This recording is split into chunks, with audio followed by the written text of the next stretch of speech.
Em nome do Pai, do Filho e do Espírito Santo. Amém.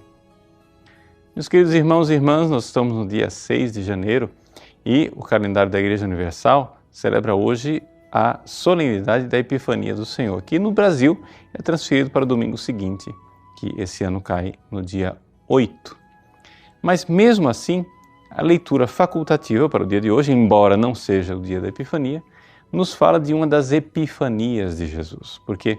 Porque na Epifania se celebram 3 manifestações de Jesus. A primeira, a manifestação aos magos. Depois, a manifestação de Jesus no batismo de João. E, finalmente, a manifestação nas bodas de Caná. A tradição da Igreja coloca essas 3 Epifanias como uma coincidência de datas. Ou seja, tradicionalmente se pensa que no mesmo dia em que os magos adoraram Jesus, anos depois, foi exatamente o mesmo dia no qual Jesus foi batizado. E 1 ano depois foi quando Jesus começou a fazer o seu primeiro milagre em Caná da Galileia.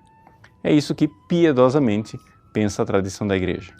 É evidente que não é necessário crer nesta coincidência cronológica, mas se você for ver os padres da Igreja, os escritores escolásticos, todos eles veem esta coincidência cronológica, mas o que é importante para nós não é a coincidência cronológica, é a coincidência teológica, ou seja, espiritual. Por quê?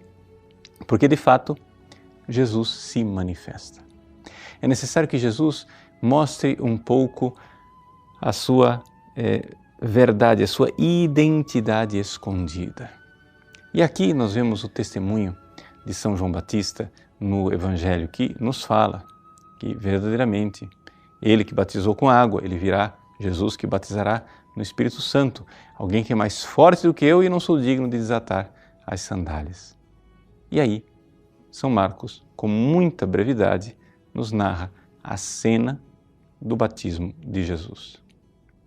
Nesta cena se abrem os céus e o Espírito Santo, em forma de pomba, paira sobre Jesus e Deus declara a Jesus: Tu és o meu Filho bem-amado. Esta é a manifestação trinitária que acontece no batismo.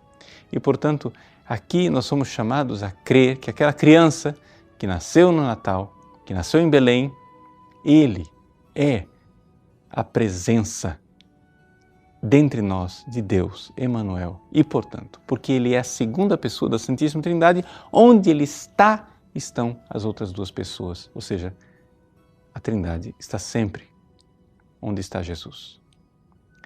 Isto, para nós, tem uma consequência espiritual muito clara, que é a seguinte: quando você é batizado no seu batismo, você é unido a Jesus de forma extraordinária, ou seja, ao homem Jesus, a Jesus que nasceu em Belém. Você se torna parte do corpo dele e, portanto, existe uma presença, ou seja, a humanidade de Cristo, o Cristo está tocando você o tempo todo. E, portanto, porque esta humanidade está em contato com você, ela traz consigo a presença da Trindade. No resumo daquilo que eu estou tentando explicar, é o seguinte: em você, se você está em estado de graça, se você está na amizade com Deus, em você habita a Trindade. Mas a Trindade não habita assim de uma forma geral.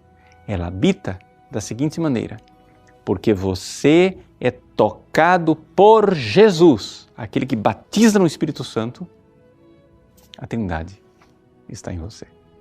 É importante nós compreendermos isso. Por quê? Porque quando você vai rezar, você pode procurar Jesus dentro de você, naquele mesmo lugar onde você sabe que é tocado por Ele na hora da comunhão. Quando você comunga, você sabe que Jesus, o homem ressuscitado, está tocando você fisicamente. Naquele mesmo lugar em que Ele toca você na comunhão, você pode entrar em contato com Ele na hora da sua oração, em qualquer momento do dia. E nessa ação do Cristo em você, virá a ação da Trindade, Pai, Filho e Espírito Santo. Que Deus abençoe você. Em nome do Pai, e do Filho, e do Espírito Santo. Amém.